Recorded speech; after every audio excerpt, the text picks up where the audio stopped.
they came over and they was, told to hate white people and stuff, that they didn't want to get along with white people, so they beat us up, they bullied us, and they started sitting in different places and congregating together instead of trying to live with us. I mean, as far as the equal rights movement, before that, I was around black people. I worked with black people, and all black people that had things going for them were a completely different breed than the welfare people, black or white. Yeah. They were a completely different breed. And, man, we got along together. We made money together, everything. We were friends. Johnny, thank you for calling. Thanks for holding you on the air. Hey, how you doing there, Jesse? All is well, Johnny. How you? I'm perfect and excellent and even better than that.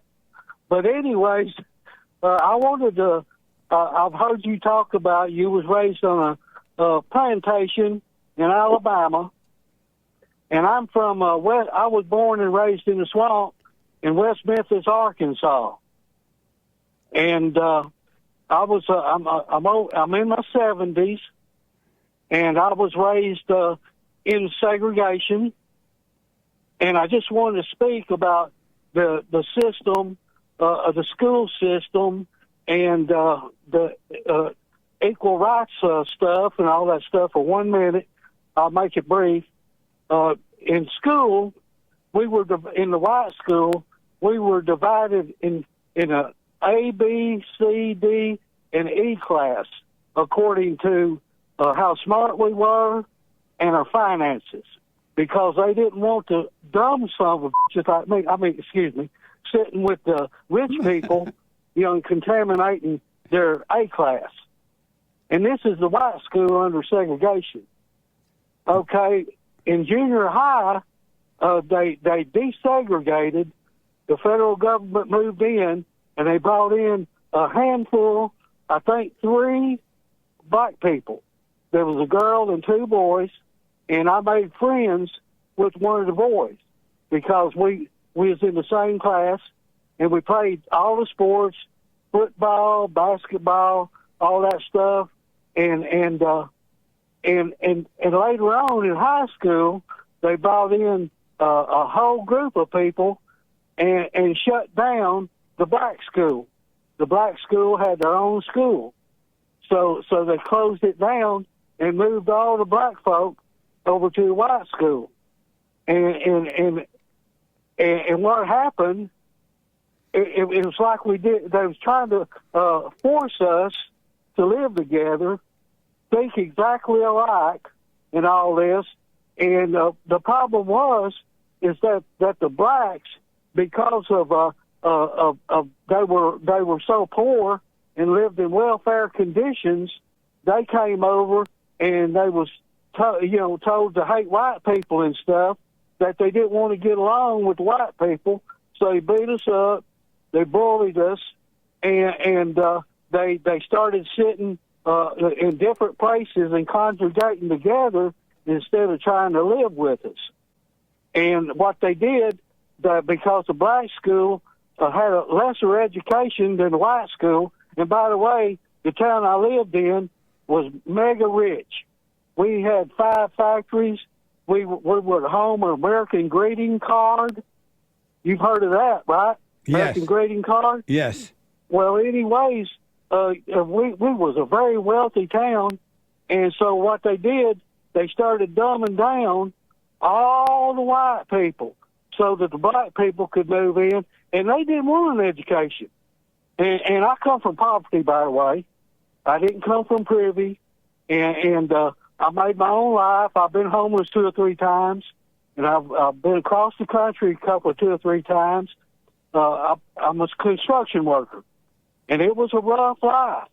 I lived under the bridge, and but what I'm seeing today and what you're saying, the civil rights movement, when it come along, it completely unsettled and destroyed the black people. Yeah. Because they didn't want they wanted to be in their own school, yeah, their own culture, and I understand that. and they just hated it. And then they come in, they took the poor people, white people that lived in shotgun houses, and they come in, the government did, made them move out of their homes and built brand new projects for the black people, and they destroyed it. In 2 years, they tore those things plumb down to the ground, right in front of my eyes, thinking that someone was going to come along and give something more money to them. And, it's just life and the way it is, and that's what I've seen. And as far as segregation, as far as the equal rights movement, before that, I was around black people. I worked with black people, and all black people that had things going for them were a completely different breed than the welfare people, black or white. Yeah. They were a completely different breed. And, man, we got along together. We made money together, everything. We were friends. And this new racist stuff, this so-called racism, has destroyed everybody. The devil is at work, and we're all getting destroyed. And it seems like we're on a freight train to hell, and we can't do nothing about it. But anyways, I hope I said it quick enough, and thank you for talking to me.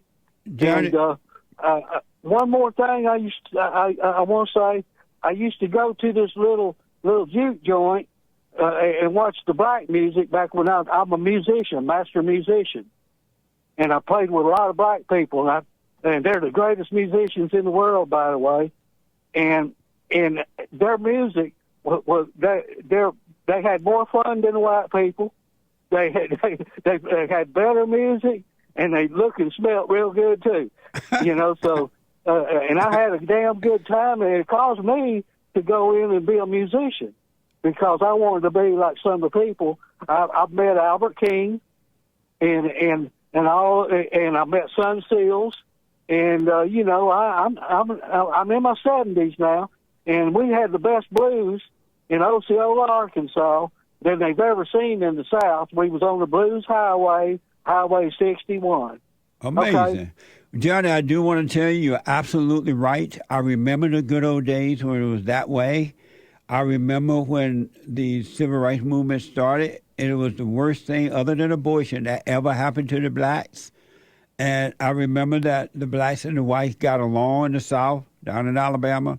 But when I went up to Indiana, and that's where I saw the blacks attacking the white people like 90 going north. I had never seen such violent black people before.